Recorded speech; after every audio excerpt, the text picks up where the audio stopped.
take the time, learn all the things that I could about you. Now it's such a mess here. Oh, we are just stressed here. Used to be so easy with you. Well, thank you for inviting me into your home today. So tell my audience who you are and what you do. I'm Michael Warren, and I'm a retired electrician on an open pit coal mine. And I've worked there 30 years, and I retired in 2011. And this is my home here. Me and my wife make our home here. We built this big house and thought our kids were going to stay here. But as soon as they got out of high school, they met their partners and they all left town. Speaker, so you're the daughter, Amanda. So tell us, granddaughter, tell us all about like him, what you think about him and your parents. So I'm Amanda Johnson, and my Che honestly is very well known in his community, and his communities actually plural, because he's part of the powwow circle, gourd dancing circle. He's a veteran. He's ran for his chapter president here, and like you said, he's a electrician here. Was an electrician. So here. veteran, where did you serve? Vietnam. I did my combat. I did my jungle duty in Vietnam. So Really cool. Yeah, so he has a major amount of respect in the area, and that, no offense to him, that's why I had to change my last name, Johnson, because I write Amanda Warren anywhere, and they're like, oh, do you know Michael Warren? And I'm like, yes, he's my Che. So yeah, but that last name is carried with a high amount of respect. So explain to our viewers a little bit about your culture. We do have a lot of natives where I live in California, but we would love to know about yours. Okay, well, first of all, we introduce ourselves. She'e Amanda Johnson Yanishia, Ashihin Nishlin, Todachini Bushishchin, Kiani Shache, Dotachini Dashanella. And all that is saying is who I'm born for, who I'm born to, my Che, who he's born with to, and my Nullies. Now, my Nullies meaning my dad's mom and dad, or my dad's mom, so. And that clans, they base off of how we can be in relationships as well. So my husband's first two clans don't match my two clans. So all our kids have 4 different clans as well. Oh, is that okay? Yeah, that's how it's supposed to be. Yeah, so like what I'm trying to say is, as Navajos, our first 2 clans cannot match, because then it means we're related in some way. Wow, Mm-hmm. so that's how it has to be. Oh my goodness. Yeah.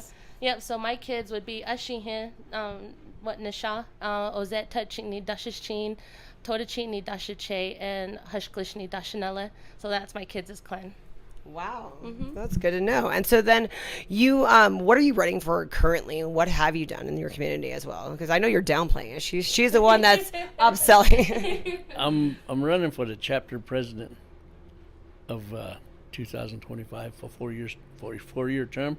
The community asked me to run because they were unhappy with the present the system that's. And why is that? Why were they unhappy? What are some of the things that are going on? There's a building that's supposed to be built for it's like a community center. They call it the chapter house, where the community comes together and they talk about their concerns and their complaints about things, about the community and how to correct problems around the area, like the farmers. Their water's always going away. Their pumps are always breaking, and this gentleman, I don't want to mention no names, but he's not doing nothing for those pumps. And he won't, what would you call it, go out and find finances for it. Advocate for the water, the money. The state is standing there saying, we've got money here, come and get it. And Window Rock, our tribal office, says, hey, we got money here for farmers, come and get it. But he won't do that. He won't go out there and get it. He says, oh, I got to work. I've got an 8-hour job. I've got to take care of that. And I explained that to the community. He said, that's why he can't do what he's doing. And our state representative says for us to go out there in person, a body go out there and say, hey, we need this money. And the representative says, yeah, if you walk in there, they'll hand you, it's like taking out a loan to somebody and then they give you the money right there. They won't just go by paperwork. Right. And that's the way the governor of New Mexico acts on situations like that. And this building, this chapter house, is supposed to be built for the community so we can use the auditorium to have birthday parties and get-togethers and receptions for funerals. But They won't build it. And this gentleman's been in office 4 years. So the community says, hey, I take care of my chapter veterans organization. I'm the commander of the organization. Okay, so that's kind of how you got the community kind of knows you've been doing that. So you yes. are running stuff for the community, Yes. just mainly the veterans, and so now they saw that your good work, and they're like, "Well, come and help us over here." Sure. Okay. And I got 92 veterans right now under my wing, and I go to Shiprock and talk to our agency office, and that's kind of my body in my mind is a chain of command for the military, and I tell my veterans, you guys are all mentally and physically military. So you go from there and you talk to me, and I carry your concerns to agency, and then the agency goes from there and takes it to Windrock. And if they have any complaints, they come back to me, and it goes the same way as it. And that's how we do it here in Hogback, and everybody's envious of my Hogback area. I've had people come call me from back east and send those little care packages to veterans, and they direct it to me. I get a call here back in June, and they said, how many veterans you got? I said, I got 92. All right, I want to send you 100 gift packets. And then deliver it. And they just did a couple of months, they said. So they delivered it, and I've been passing them out ever since. So I help my veterans. It's really awesome. And, it's funny. We have a lot of the same, so much in common, especially like in my hometown, like in Fresno. We have a lot of a water crisis with our farmers, and the farmers are getting overlooked. There is money to go for it. There's a lot of distribution that's just not properly distributed. So it's the same thing when we elect officials. We're like, well, who's going to help the farmers? Who's going to help us? And we're the ones that make the crops for a lot of the nation. So I totally understand the concerns and why they need someone like you. Yep. And then the water right there, the river's right there. And we need to bring it up here so it can run back downhill to irrigate the farms. And I'm just right in the middle of it. I have no business with it, but I go out and I ask my farmers what they need, what they want. And then the chapter, they've been buying tractor equipment, plowing equipment, farming equipment, and stuff like that. But they want an operator that knows how. I got 3 or 4 operators that can come in and get hired.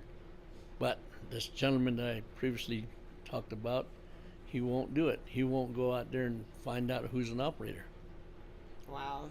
And it's really hard for anybody to. I don't know. It's easy for me.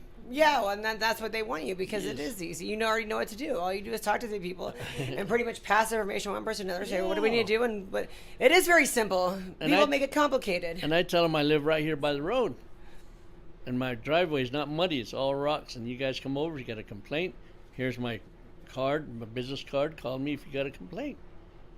And they do that. They call me. And I'm a jack of all trades. I can fix a pellet stove.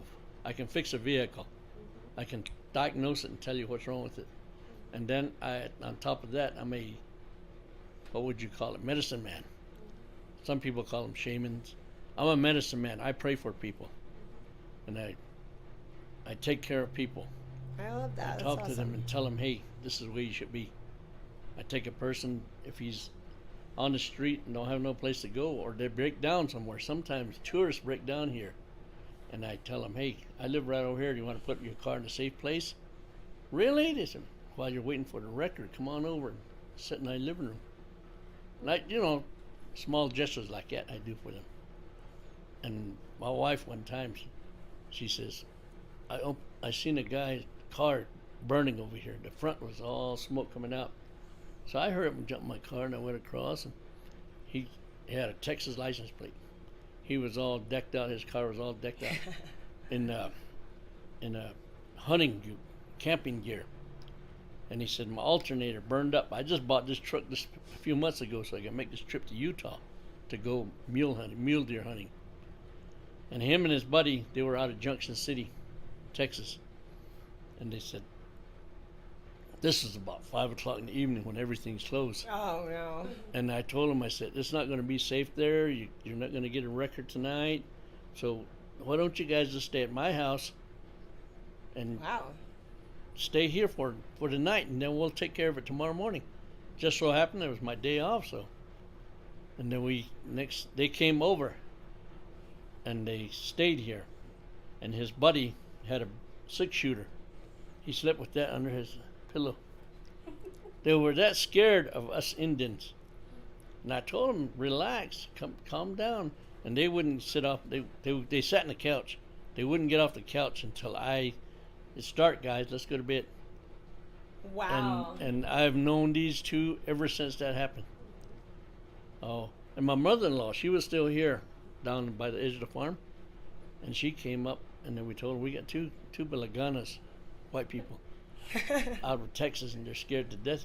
Oh, okay, tell them come down. We'll make them some Indian bread. So she made some fry bread, and I took them down there, and we fed them. And they were amazed. What kind of meat is this? This is mutton, and this is, and they I don't know if they slept comfortable or not, but they slept here, and the next day I took them up.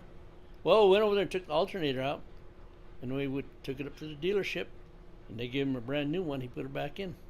Wow. We put it back in, got him going, and he said, on the way back, I'm going to stop back and bring you some deer meat. Did he?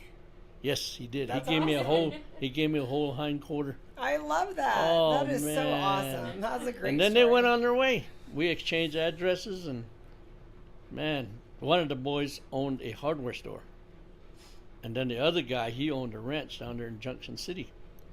He said, the reason we don't hunt, we go up here and hunt mule deer, it's because our deer are that small, those little white-tails from Texas.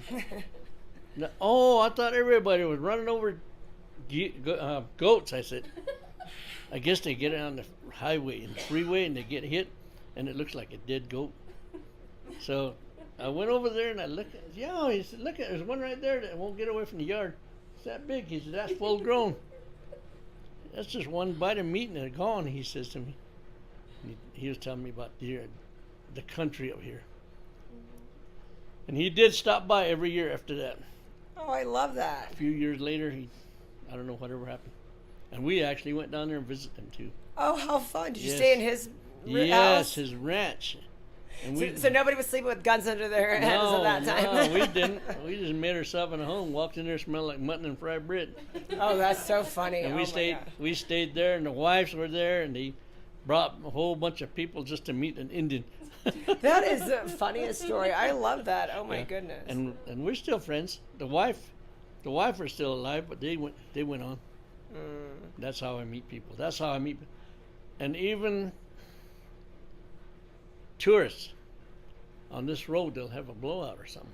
I'll go out there and ask them, you guys, oh man, this is Indian country, I said, no, this is land for everybody to drive through. And we take care of them. We offer them the phone, make a call. Maybe it's too hot out there. Maybe bring your kids over here and wait till and they do that. They're scared to death, but they still come in here in the air-conditioned house, and they get the record to come in and get them, and they get their name and address and just meet people like that, just like you. We just now barely met, so we're going to be friends forever. I love it. Where's the Indian bread? You're supposed to be here at 1 o'clock. You're a little late. I love that. That is That's funny. Okay, so then you kind of took after him a little bit with the political movements. You do some cool stuff on your own. I know you've been talking him up, but I've heard some good things about you. So tell us a little bit about what you do. So I'm actually a prevention educator with Capacity Builders out of Farmington. And what I do is I go into middle schools. Well, I only work with middle schoolers right now. So in Newcomb Middle School and Tebbets Middle School in Shiprock. And all I teach is social emotional wellness and, how to be social emotional aware of themselves, middle schoolers. I also teach life skills, how to set goals for themselves, healthy relationships with their community. I also teach them about community service learning, how to give back to their community. And our main goal is to improve academic outcome and reduce their risky behaviors. And then I'm also a certified fire starter for Red Road to Wellbriety. So, yeah. What's that? Red Road to Wellbriety, it's a kind of like a recovery for Native Americans. Yeah.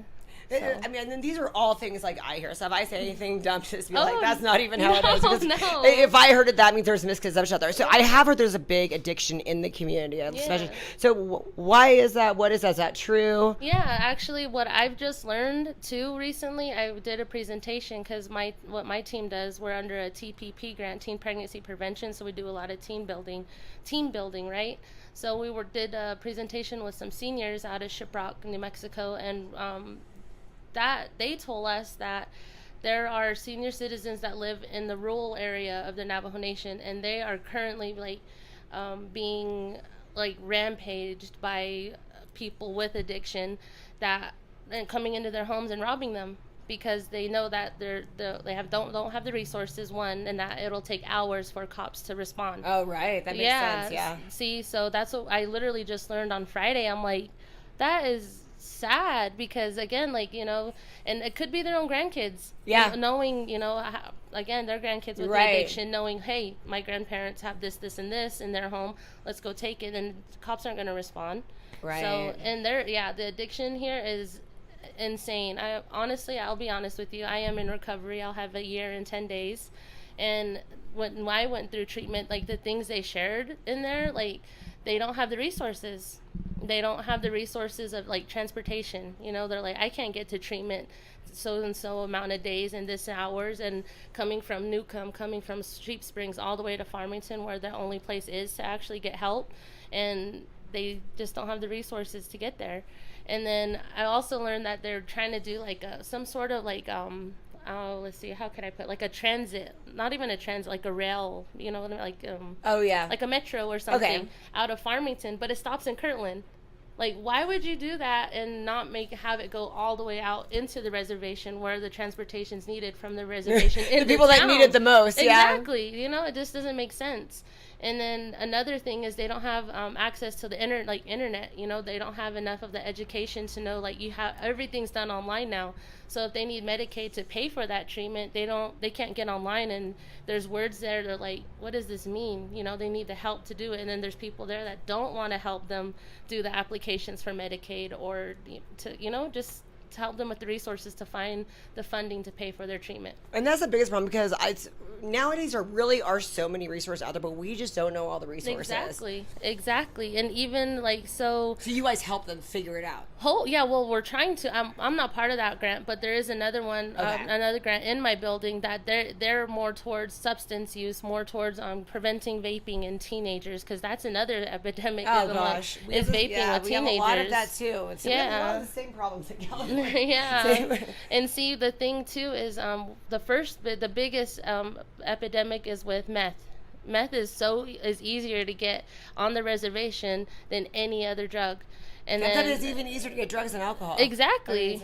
And then it's sad because some of the kids I work with are being raised by their grandparents because their parents, have their addiction and, choose that over being with their kids. And then these grandparents, again, don't have the resources, don't have the knowledge to get these kids, what they need, kind of thing. So that's where my program comes in, helps them with the school supplies, helps them with the food, helps them with clothes for school.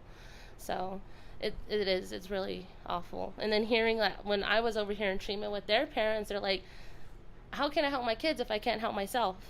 Right. So yeah, and it's just hard. And then there's a site on Facebook where you see who gets arrested, and I'm sitting here so frustrated, just don't do it, and it's so easy for me to say, but again, they're out there not having family like my Che to support me. They don't have the support system that I have, and that's why it's so easy for them to backslide or for them to relapse, because they don't have the support. So if you win the seat for your chapter, do you do anything with that? What are some of your responsibilities? My other responsibility is to take care of what the community wants. So you are kind of responsible for that. You do. Yes. You are going to figure out the resources and get people that. Okay. Exactly. And can I interject really quick? He is, because he's going to take a computer class. He's signing up to take a computer class. So that's why I was so proud of him. He was sitting in the kitchen. He's like, can you help me with this? And see, again, that's us working together, me helping him, and then him giving back to his community. So I'm like, all they want to know is what you know. So do you know how to power on a computer? Put 5, or put 5 here. Yes, I know how to do that. Okay, do you know how to open a file? Okay, I know where the file is, but I don't know how to open it, so put 2. So I was just like going through, he's like, oh, okay. So he goes through and he numbered all of them himself. But I'm like, that's one way that he, once they get this condemned building taken down and a new one built, hopefully under him, then he can go in there and help the elders that are taking care of their grandkids. Like, Right. hey, this is how it's done. This is what my granddaughter showed me. This is what the computer class showed me. Let me show you. Oh, that's so awesome. I love how you guys are working together. Yeah, my community is who I'm looking to. I tell them, I'll be your leader.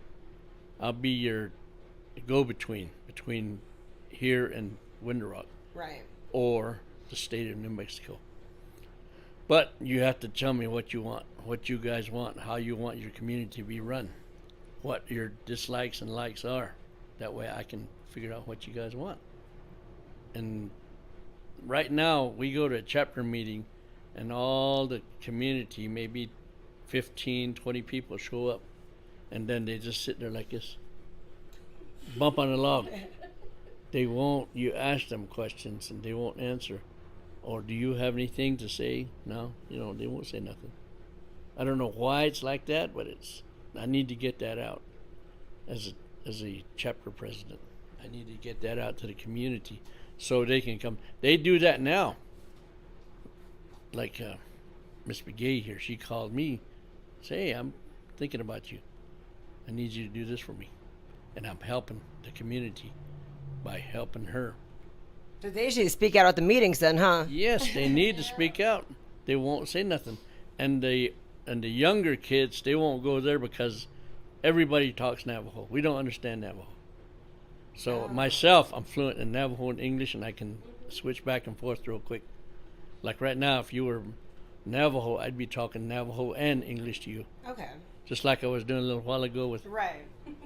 Karen. I was talking to her Navajo and then switched over to English real quick. And I've always been that way as a human. I've always talked to different nationalities. I've never said, oh, I'm a Navajo, I'm just going to talk to Navajos. Right. No, I understand that. That's It's like I've used the story of the can of fishing worms. You got a big can of fishing worms, say a whole bunch of Navajo worms in there. When the one Navajo starts going out, wiggling his way out, that other Navajos will pull him back in. Okay, now take for instance a white man, any other nationality. They have one starts heading out of the can, and they all help him get out of the can. Then when he gets out the can, then he helps the other ones get out of the can. That's the way other nationalities do. Navajos, they just talk bad about each other. But that happens too in other ones. yeah, but they help each other to build something. And I myself do that. I tell my kids, do better than you did. Do better than me and your grandma did. That's always our goal. And they have done that. How can we do better than you? You've made all this money for an open pit mine as an electrician. You have the knowledge. You have the mathematical brain for this stuff. And I tell them, you guys can do it. You got my blood in you. Go do it. And we have more resources now too than you did. Make yourself better than me. We can't be better. No, you can. So my youngest daughter, she went and became an electrical engineer. Wow. She found it. She went to school out there. All we did is reinforce with prayers and words of encouragement from here. We didn't do the work for her. Like my granddaughter. She gets out there and does what she needs to do. And we just support her with encouraging words. Then we pray for her. I go out in the morning time, talk to the dawn, talk to the deities and tell them, hey, my granddaughter's doing this. I need you to help her. Keep her up there.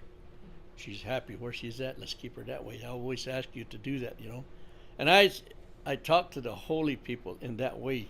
I don't treat them like spiritual people. I talk to them like I'm talking to you here. I tell them. And then one year, somebody took my daughter's life. They murdered her. Because? Alcohol. Somebody murdered her because they were partying and somebody didn't like this and that. And then the guy's in jail right now. He's in Colorado State Penitentiary doing time.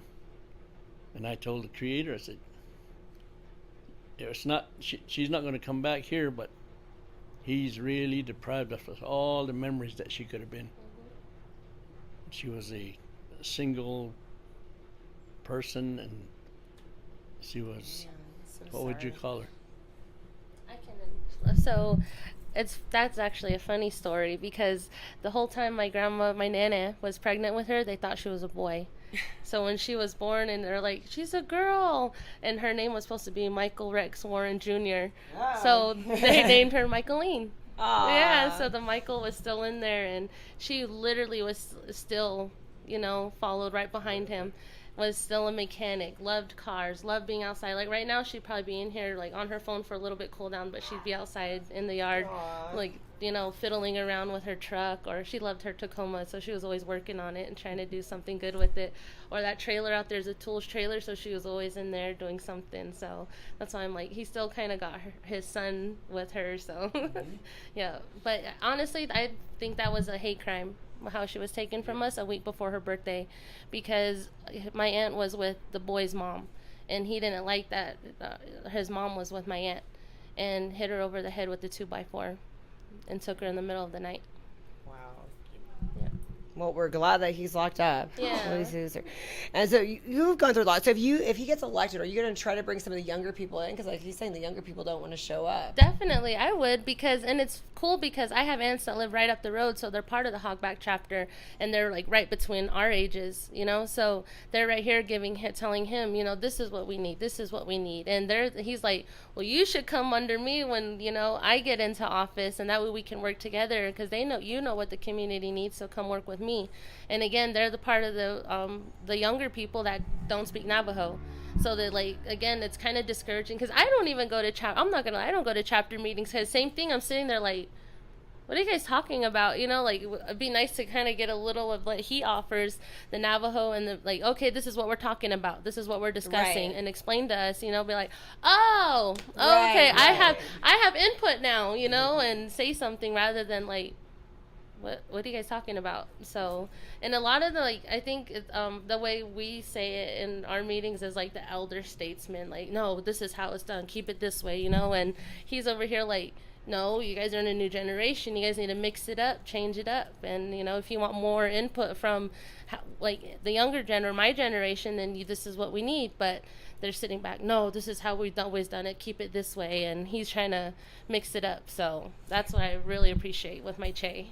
And I want to piggyback on something you said earlier too, that you were teaching with behavioral and with the young adults, middle schoolers, and about their feelings and all this stuff. Mm-hmm. And I talk about this on my show all the time with the different races and cultures we have on. I mean, back, I was born in the 80s, and back when I was growing up, I mean, we didn't talk about feelings. We didn't know all this new terms about boundaries and how we were feeling and why, and how we could be different. You were just like, you cry, just go get over it, and then come back here and do your stuff. I imagine that was a little bit kind of how, it might have been here in this culture. So how did you kind of transition now, telling people, okay, now we can talk about our feelings, because you guys don't want to have a lot of the things that were happening in the past. Now we're more aware of who we are. How do you bring that into your job? Honestly, I like that. I like that you bring that up, because what we weren't taught, or what my Che probably wasn't taught, was it's intergenerational trauma. That's right. What I'm dealing with, is the intergenerational trauma of boarding school.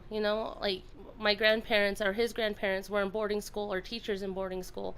So a lot of it was our culture was taken away. Don't talk Navajo, cutting their hair, and all this, and they just kind of again brushed it under the rug. Mm-hmm. Get over it. This happened. You get over it. And then it's just coming down, trickling down through all of us. And now with my generation, it's like, okay, we have to talk about it, because we don't want our kids to be affected by it. So that's why it's easier for me to encourage, my son. It's okay to cry. It's okay to talk about your feelings. You have to talk about it, because if you bottle it up, then I don't want you to go and do the risky behaviors that I'm trying to reduce. Exactly. So that's my biggest thing, is knowing what intergenerational trauma is and how it's. So I honestly have conversations with him, so did you go to boarding school? Did you, I talked to him about these things, and he's like, why are you, so I can see it in his face, but I know he's not going to be like, I don't want to talk about it. So I'm getting it out of him. And this is the first time he's like, that's what you've been doing. So, yeah, but it's just me. Honestly, treatment helped me a lot. to realize that. Doing my Wellbriety helped a lot too, learning about that. And like, again, alcohol abuse started, I'm not trying to call him out, but from him. And he stopped the year I was born, the day I was born. My mom stopped when I was born, when she was pregnant with me. So it's like all of that just trickles down. And again, it's not something that we choose to do. It's a disease that's in us. So it's us to stop it. It's up to us to make that choice to stop that disease and to just take it a day at a time. And honestly, that's what it is for me. And he's done it for years, but again, he didn't have the resources back then when he stopped to go to treatment and all these and learn about himself like I'm learning about myself. And for me, my biggest thing was my molestation as a child. And this is the first time I'll say it out like publicly, is being molested at like 5 years old. I had to go into PTSD and childhood trauma treatment for that and talk about it and be okay with that. Childhood abuse, I had to come out and talk about that and do EMDR with that to rewire my brain to think about that. And again, he didn't have the resources to know about all this. My mom didn't have the resources to know about all this.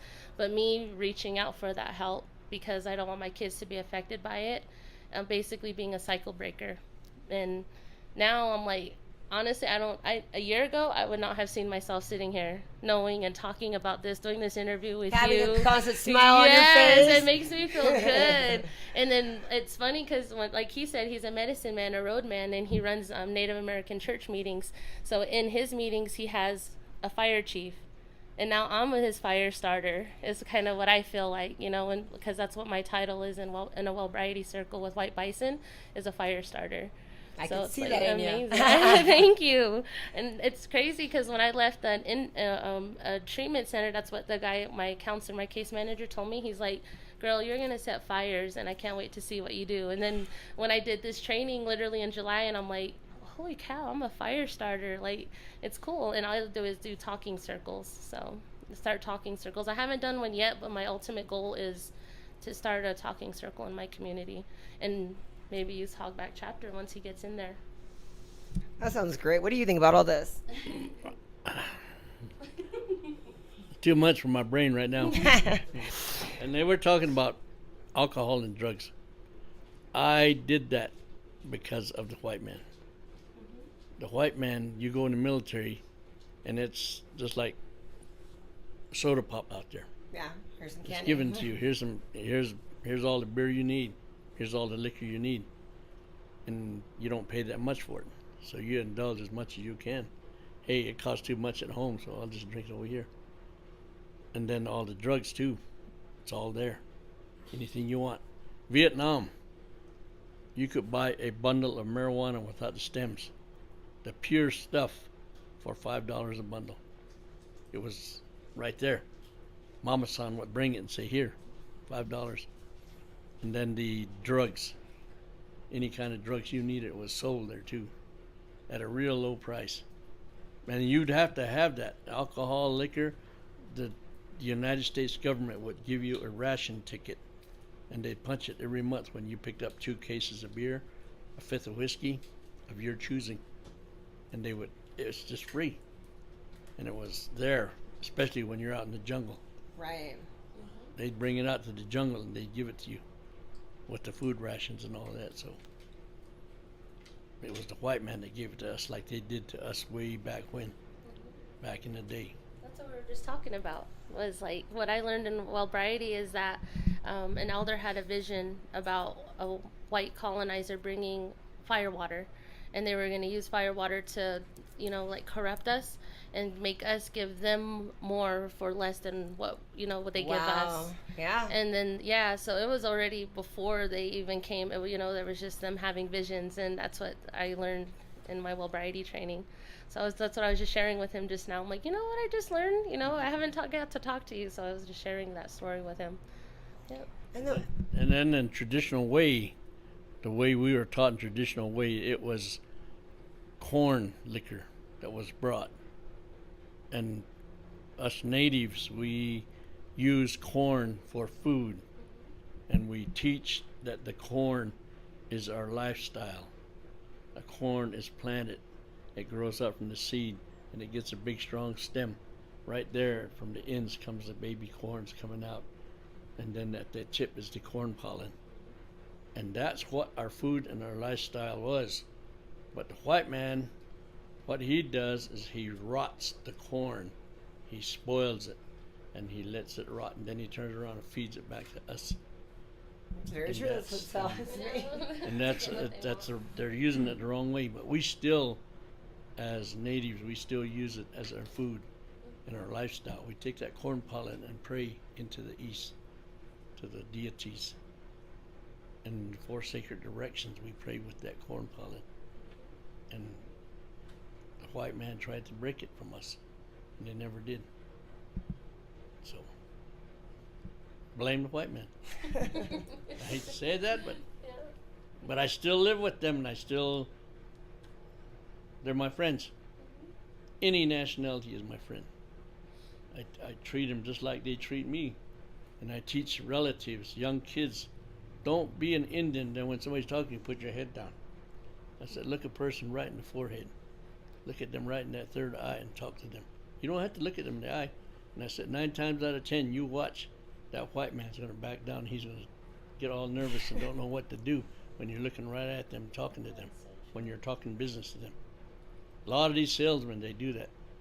They go in there and they try to Right. sell you something. Then you look them right in the eye, and then you tell them, hey, what's the interest rate on it?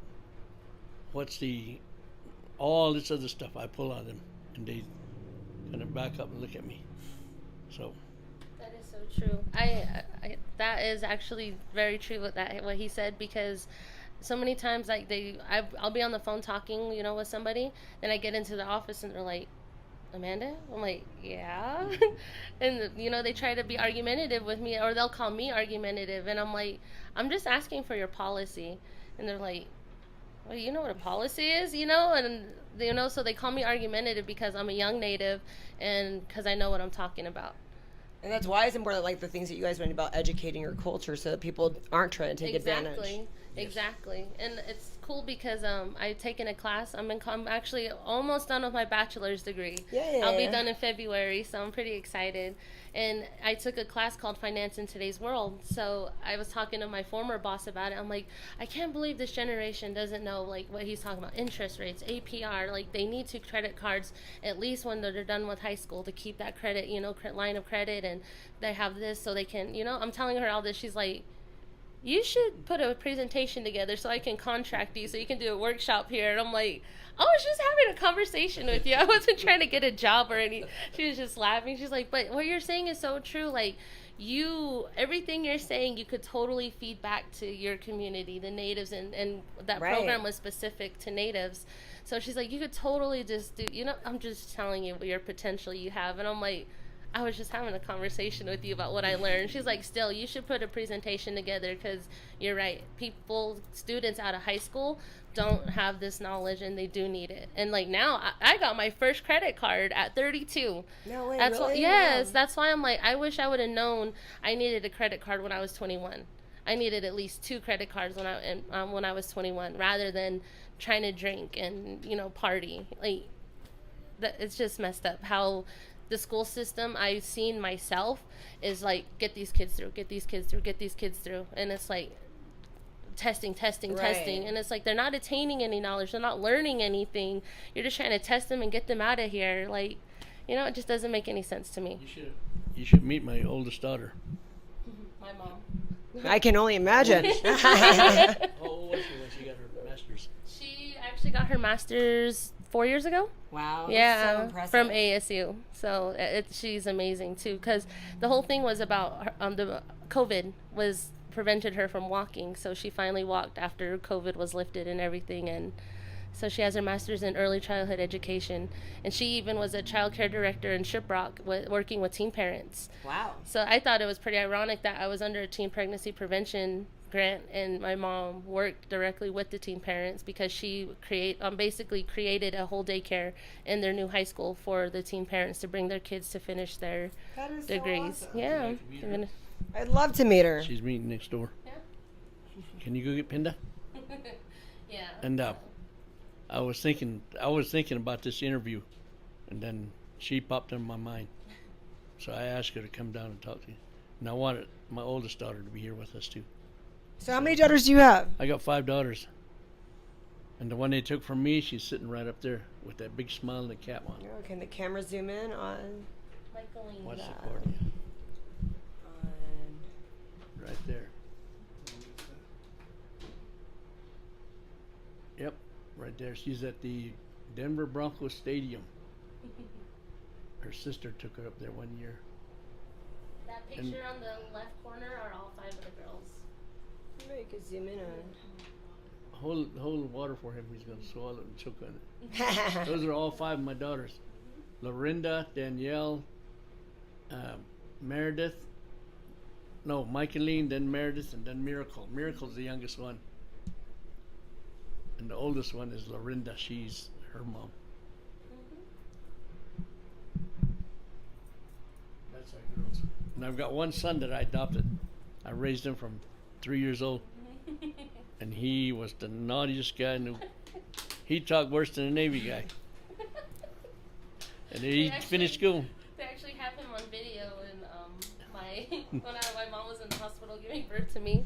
He's at my mom's apartment. He's walking up. He gives him the finger in a video. I was like, oh my gosh, he's so little. He's like, that's how he was. He was just naughty. Now he's amazing. My Uncle Zane's amazing. He's really respectful. He's down San Angelo. San Angelo. Yeah. He's a welder down there, and his wife's a nurse. They got a little girl. Well, the little girl, last time I seen her, I think she's all grown up. So that's my family.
I know we just came and just like did all that. Okay, so tell my audience who you are and what you do.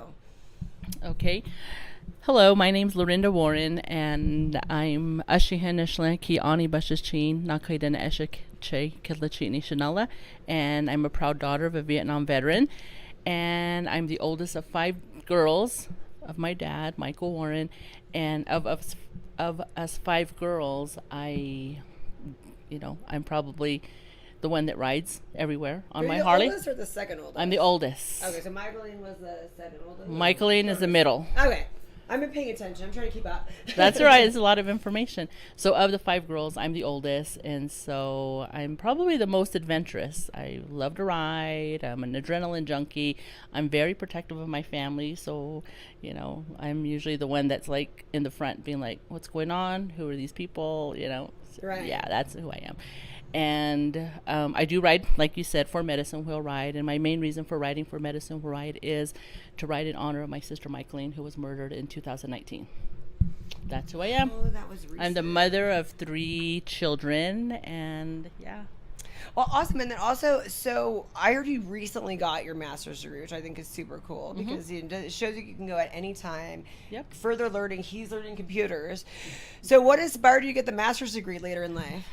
Okay, so being the oldest of 5 girls, I'm very outspoken and very stern with my kids. And my nieces and my nephews will tell you, if Auntie Laurinda walks in the room, you're like, eesh. If I see an in-law sitting around, I'm usually like, what are you just sitting around for? Get up and do something. So then, I think I get that sternness from my dad. You give everybody the hard time. Okay. Yeah, I'm pretty stern. And let me see. My sisters used to talk back to me a lot. And then when I got older and older, they were really like, they'd talk back, blah, blah, blah. And finally one day I kind of got upset with them. And I'm like, you know what? When they were still in high school. And so then I said, when you guys finish high school and you raise your kids and you have a husband and you have a family and you can talk back. And then pretty soon my sister went back and she got her bachelor's, or she was going to college. And she goes, I want to talk back to you one of these days. And I'm like, what? What do you mean? And she goes, I'm going to talk back to you one of these days. And I was like, I didn't understand. But I guess she remembered that. I told her, when you finish high school and you make a living and you have a life, then you can talk back to me. Because I wouldn't talk back to my dad, him being a combat veteran. So then she's like, I'm going back to school so I can talk back to you. And I was just laughing. I was like, and then pretty soon I was like, oh shoot, she's almost getting her bachelor's degree. I better go back. So you motivated her, and then she motivated you, but oh yeah. my gosh. So then I thought, you know what, I better get my master's, because then, that way I have a foot to stand on. And so then, I guess that was kind of my motivation, was, just having that respect from my family, that I carry that master's degree, and, that I'm not just talking out of my mouth. What are you doing with it? What are some of the things you're doing with it? Well, for 26 years, I worked for Central Consolidated. I was a program administrator, and I worked with teen parents and just advocating, supporting them, and getting them to believe in themselves and helping them to get their high school diploma. And then from there, I was like, you guys can go back to school, do what you got to do. You've got a family to support, then you can, make a difference in your child's life and be that good role model for your child. So then after I got my master's, the pandemic happened, and I was used to juggling like 45, 50 families, juggling, being busy, keeping them in line, bringing them back to school. They would drop out, bringing them back to school. And then the pandemic happened, and we started trickling back into the classroom, and I had like 5 families on my roster, and I was just like, it was so boring. It was like so boring, and they got a lot of attention, but they were just like, it wasn't for me, because I'm usually busy doing something, busy. And then I was like, I should go look for another job. So I got a job at University of New Mexico, and I advocate for individuals with disabilities now. Wow. Yep. And I take care of San Juan County for UNM. Yep. Wow, that's really impressive. And so I told you a little bit about in California, I just interviewed the people who work with You're Not Forgotten. And you have a lot of chapters like that, I guess, all over that kind of work on the same vision about helping Indigenous women and children that go missing in these What's it called again? You're Not Forgotten. And Okay. that's the one that, and I guess all of the communities that do this, they have the hand print. The red hand? The red hand. So they're all of that. But the one in Fresno, Clovis, California, they're going into... What tribes are in Fresno or near Fresno?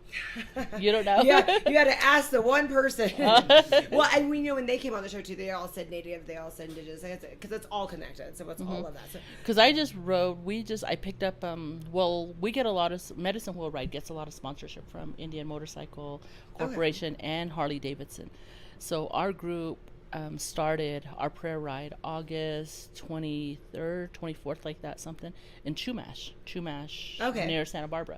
So I picked up a motorcycle at Santa Rosa, Harley Davidson there, and they're like, here you go, here's the keys to the bike. Nice. Enjoy your prayer ride. So we went on a prayer ride all the way up the coast, Eureka, Crescent City, into Portland, and we got to see a lot of those tribal people there, and they were welcoming and spoke about their families that are missing and murdered in their area. And so why is that a big thing in the Native communities? I can only speak for our community. That's fine. Okay. I can only say, because I don't know about the other communities, and I did hear the stories like in California, but I don't live in California, and I don't I don't know nothing about their struggles.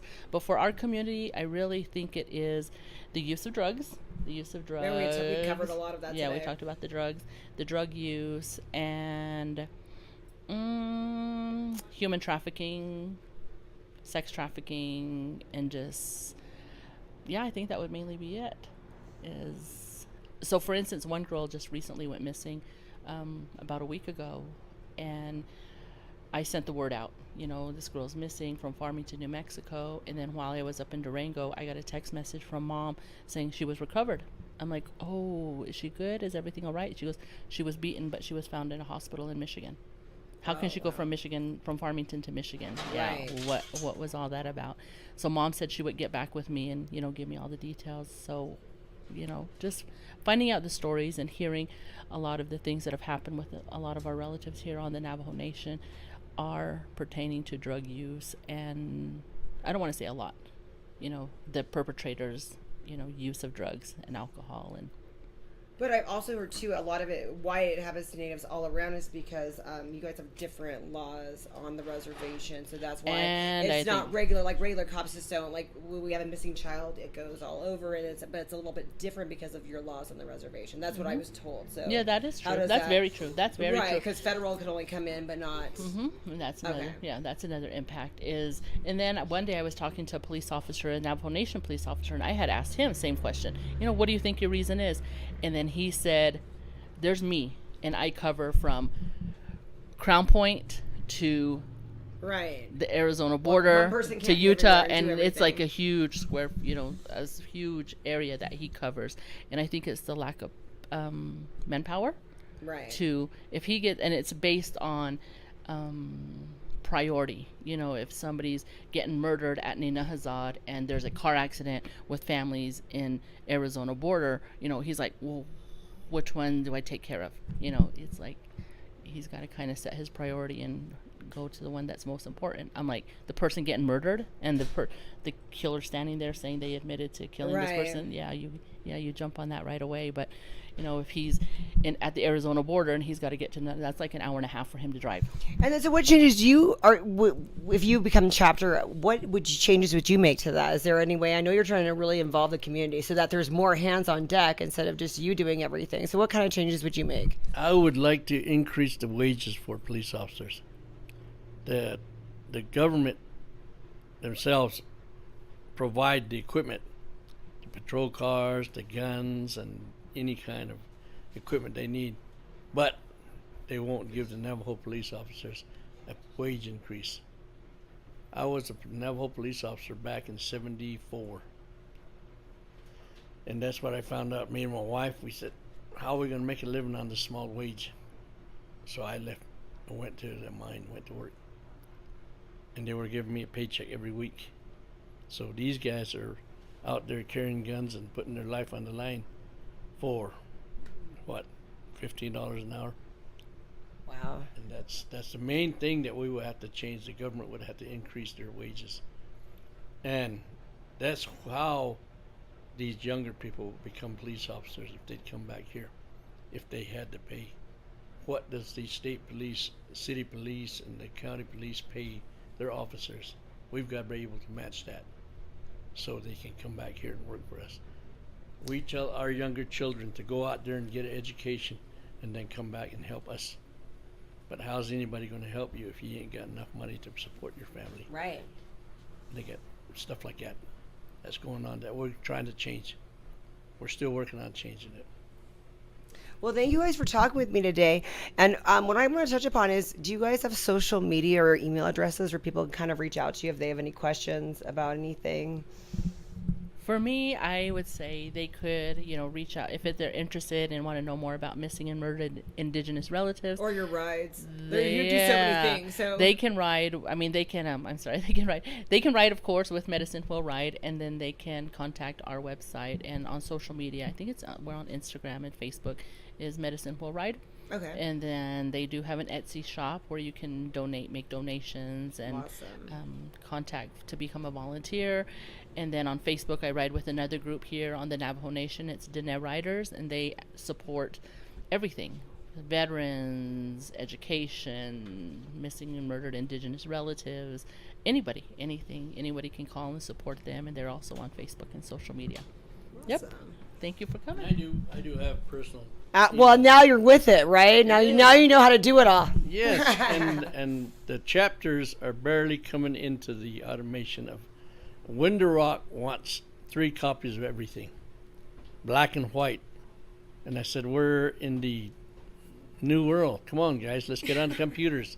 Let's email stuff to them. But Winter Rock, there's, like my granddaughter said, they're back in the old days. The old days we used to do it. Let's leave it that way. No, let's increase the knowledge ability for younger kids because they know how to Facebook, email, Right.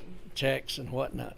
And I tell my veterans and anybody I meet to contact me. Call me, text me, email me, let me know So what what's you your need. email? My email is ONIEMIKE75@gmail.com. Awesome. And they can call me at 505-543-7483 to contact me and ask questions about what they need to hear.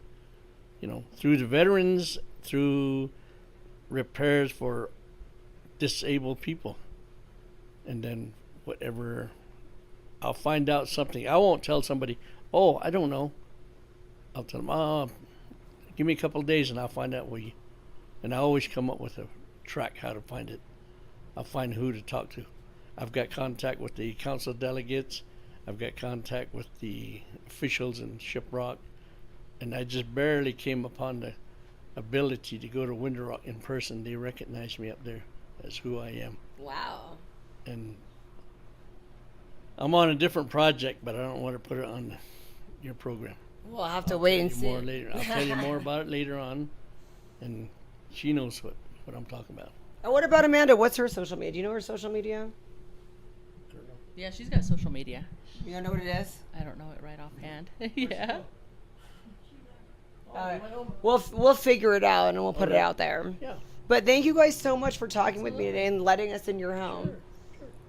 You're always welcome. We just live right off the highway. And we'll come back for that Indian bread. Sure. Make a prior appointment, then we'll get you set up. If I knew you wanted some, it's called fried bread. Fried bread.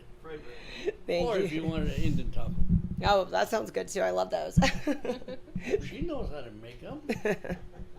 Thank you so much, guys. You're welcome.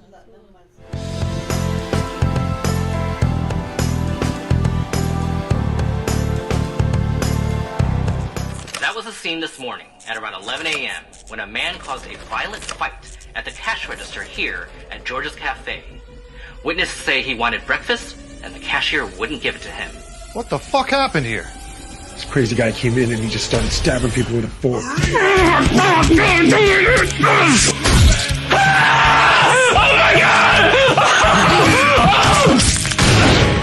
You some crazy bastard killed your brother, killed Kevin? Holy shit, I can't believe you shot that guy.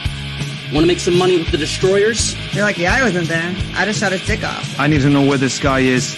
I need to know where he works. I need to know where he'd hide. Your man here is trying to rob Kathy May's cafe. I'm not telling you shit. Well, frosty tips. You do that to match your vagina? As soon as we enter the door, we should have our masks on. It's broad daylight. So we're not going to Disneyland then.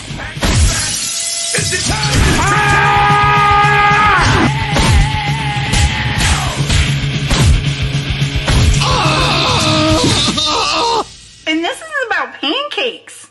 Like, the pancakes are good here, but they're not that good.